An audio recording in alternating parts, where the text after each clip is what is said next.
আনটো মিঠা তাইৰ মৰমকণৰ দৰে মাষ্টৰ মাষ্টৰণীয়কা আমবোৰ এচকল এচক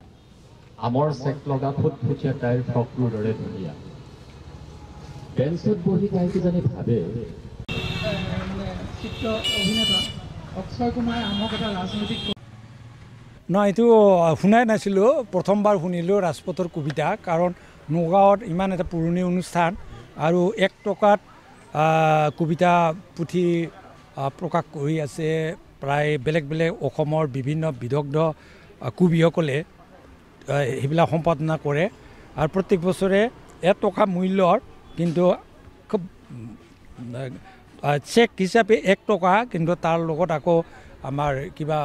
মানপত্ৰ বা অন্যান্য আছে গতিকে খুব কম সময়ৰ ভিতৰত কম মানুহেৰে এনেধৰণৰ কাম যে হৈ আছে এইটো মই এটা মেছেজটো গোটেই অসমবাসী বিশ্ববাসীয়ে জানিব লাগে যে নগাঁৱৰ ৰাজপথৰ কবিতা নামৰ এটা অনুষ্ঠান চলি আছে আৰু তেওঁলোকে বিপ্লৱী বা এটা প্ৰগতিশীল মন লৈ কবিতা চৰ্চা কৰি আছে আৰু প্ৰত্যেক বছৰে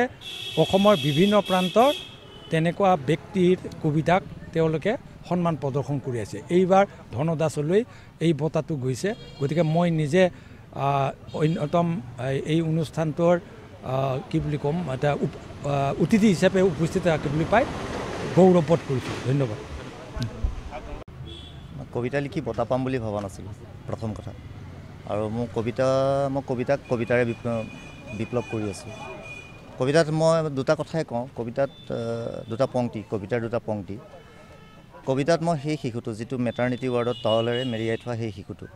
কবিতাত মই সেইটো আৰু দ্বিতীয় কথা হ'ল নাৰী ব্যৱস্থা হৈছে আৰু আমি কৈ আছোঁ আমুক কবিতাটো আমুকত প্ৰকাশ হৈছে পঢ়ি চাবচোন নাৰী ব্যৱস্থা হৈছে আৰু আমি ভাবি আছোঁ জুবিনৰ গাত তেজ আছে নে মদ আছে মোৰ কবিতাই এই ধৰণৰ কথাবিলাকহে ক'বলৈ যত্ন কৰিছোঁ গছ এজোপা অপমৃত্যু হৈ পৰি আছে আৰু চৰকাৰে দেৱালত আঁকিছে গছৰ ছবি মোৰ কথাবিলাক তেনেকুৱা ধৰণে ক'বলৈ যত্ন কৰিছোঁ মানুহৰ কথা ক'বলৈ যত্ন কৰিছোঁ শ্ৰমিকৰ কথা ক'বলৈ যত্ন কৰিছোঁ আৰু খুব মই খাটি খোৱা মানুহৰ কথাই ক'বলৈ যত্ন কৰিছোঁ কথাখিনিত কবিতাখিনিত আৰু খুব সৰলীকৃত কবিতা বুলি ক'লে এটা ধাৰণা আছে আমাৰ মই সৰুৰ পৰা এইটো বস্তু দেখি আছোঁ যে কবিতা বুলি ক'লে আমি এঙাই দিওঁ গাটো বহুত টান টান শব্দ কিবা কিবি বুলি ভাবি লওঁ কিন্তু মই সেই বস্তুটোৰ বিপৰীতে খুব সৰলীকৃত কৰিবলৈ যত্ন কৰিছোঁ যাতে মানুহ সাধাৰণ পাঠকে এজন মাছ বেপাৰী বা এজন হালুৱাই এই কবিতাখিনি বুজি পাওক বিপ্লৱী কবিতাৰ গুৰুত্বটো তেতিয়ালৈকেহে থাকিব যেতিয়ালৈকে বিপ্লৱ হৈ থাকিব যেতিয়ালৈকে সেই কবিখিনি কবি হৈ থাকিব সেই কবিখিনিয়ে যেতিয়ালৈকে নিজক অন্ততঃ বিপ্লৱী বুলি জানিব